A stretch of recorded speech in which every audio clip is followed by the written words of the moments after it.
this is room 9055 on the Disney Dream. This is an interior room with a magical porthole. Here you can see what we see in the front of the ship. We have a Royal Caribbean Symphony of the Seas. We're at the port of Miami.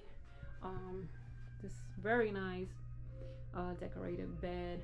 You have a TV. Let's see what you have here. You have a mini refrigerator, seating, and your outlets and your lighting. Shelves.